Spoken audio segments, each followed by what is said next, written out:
मंगल भवन मंगल हारी।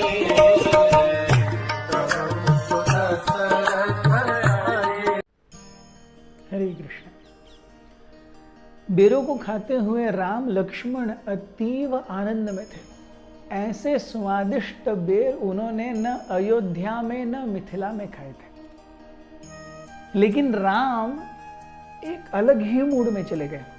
राम शबरी से पूछते हैं कि क्या इस घने जंगल में तुम्हारी साधना और तपस्या अच्छे से चल रही है?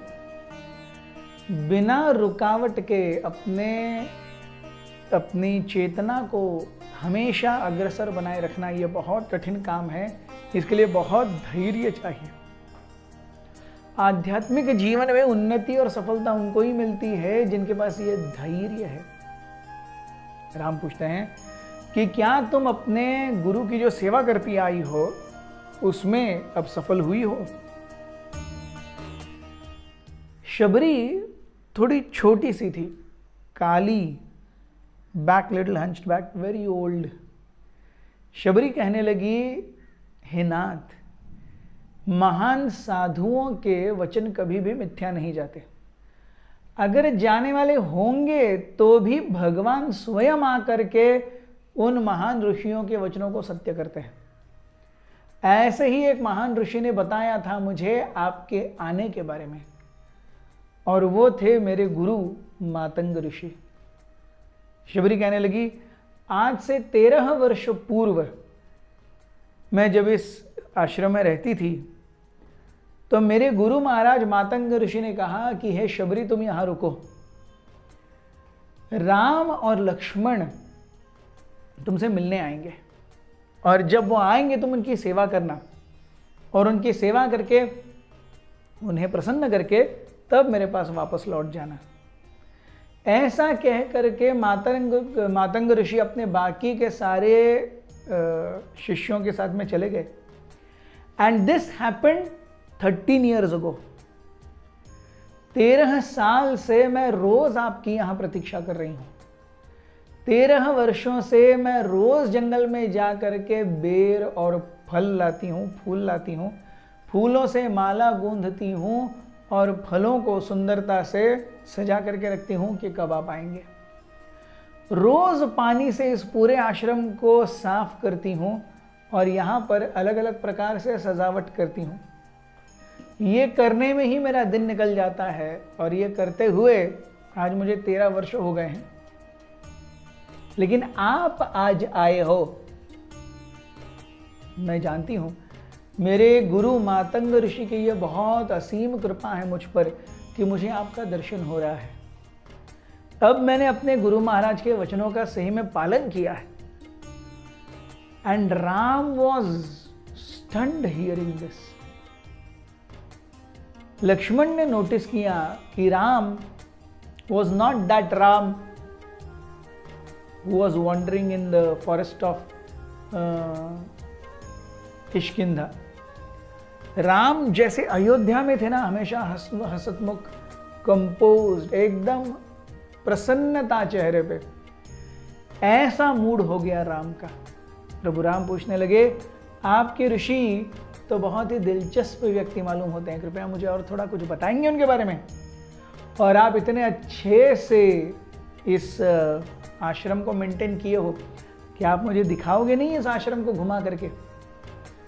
तो जब आश्रम को घुमा करके दिखाओगे नहीं, इस प्रकार से राम ने कहा, शबरी तुरंत शर्मा गई। शबरी अब तक केवल राम के मुखारविंद को देख रही थी, क्योंकि प्रभु राम का मुख है ही ऐसा कि जो उस पर नजर गड़ा है वो नजर हटे ही नहीं। So Shabari become little shy that she was staring at Ram. लेकिन जब राम ने पूछा कि आप हमको घुमाओगे नहीं, अपने गुरु के कारनामों को बताओगे नहीं, तो शबरी हालांकि बहुत वृद्ध थी, she became like a small frolicking girl from internals. आंतरिक रूप से वो इतनी खुश हुई जैसे कोई 12-13 साल की छोटी सी लड़की किसी अद्भुत चीज को देख करके खुश होती है। शबरी ने अपने गुरु मातंग ऋषि की कथा बताई। उन्होंने कहा कि इस प्रकार से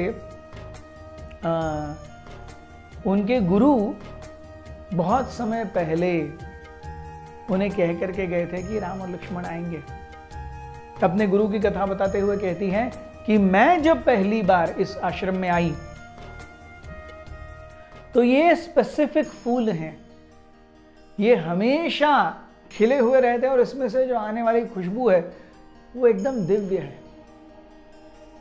तो इन फूलों के पीछे का रहस्य जब राम ने पूछा, क्योंकि राम और लक्ष्मण दोनों नहीं ऐसे फूल कभी देखे ही नहीं थे और वो भी इतने खुशबूदार, एकदम सात्विक दैवी खुशबू।